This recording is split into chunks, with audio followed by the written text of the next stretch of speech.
4 months into my Arabic challenge, and I learned that one content recommendation from a friend can completely change your momentum. Mine came in the form of a Damascus-born rabbi who moved to New York and is now teaching the Torah in Arabic on YouTube. That is a niche so specific that I am one of the very, very few people on planet Earth that's in it. But honestly, I feel like I'm at home.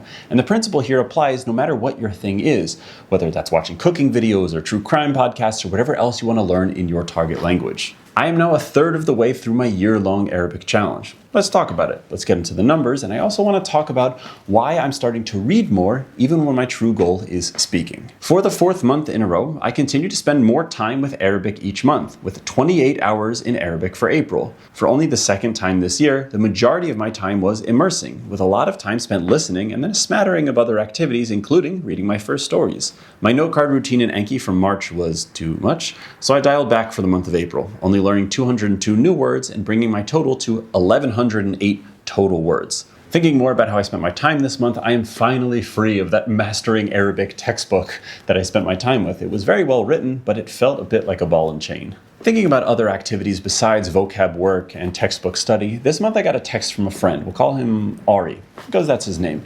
He had found a very, very small YouTube channel which posted weekly classes on the Torah in Levantine Arabic. Habibi, wake up, the Jews are learning Arabic again. It's a 45-minute class with minimal Hebrew mixed in, but it has been a delightfully challenging way to reinforce some of the vocab that I'm learning for a lot of concepts that I'm already familiar with if the class was given in English. So why does this matter? First, there's a profound sense of satisfaction that I get knowing that the time that I spend learning Jewish texts is increasingly split between German and Arabic. I definitely did not have that on my 2026 bingo card, and thank you to Ari for the recommendation. But why should you care?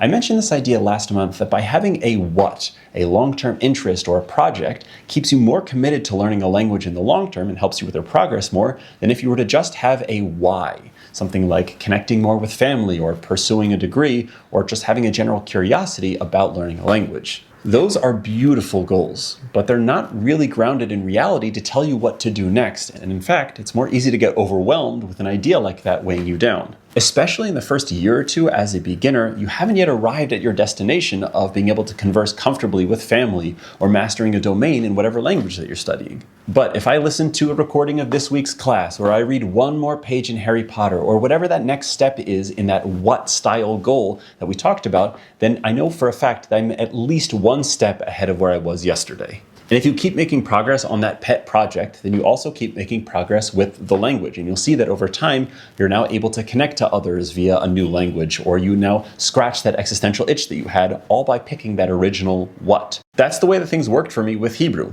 and German. And fingers crossed, the same thing happens for Arabic. Pick something specific that you want to do in the language before you can speak it. Stick with it, and then the fluency will follow. Back to this month, I also continued listening to conversations from the Lebanese podcast Sarda After Dinner, which continues to be very challenging but no longer feels as foreign. I do also expect the amount of time I spend listening to Arabic to increase meaningfully over the next couple of months because I have a new pair of headphones on the way. My old headphones tragically met their demise by accidentally ending up in a hospital garbage can during a moment of sleep deprivation when our baby was born. But that's a story for another time. We are already halfway through the month of May, and I've begun pivoting my attention towards reading, which has been illuminating. In what I've read so far in Arabic stories for language learners, the puzzle of trying to read has been very rewarding and very fun, but it's also shown me that despite the time that I've spent on note card work with Enki, I can spell next to nothing in Arabic, and my intuition is not good. As an English speaker, I took for granted how easy of a transition it was to reading in German. I could read and pronounce words from day one with relative ease, and that also meant that I could spell words in German without much of a problem, and that is not the case for Arabic. There are enough similar sounding pairs of letters that my non-discerning ear cannot hear, so I can't spell. There are also no vowels on like 90% of the words, which means that I can't really pronounce things because my intuition isn't there. And the letter Aleph, to quote my illustrious mother-in-law, can go fly a kite. Or it can continue appearing wherever it wants within a word. Needless to say, I've got my work cut out for me with spelling. One last reflection for this month.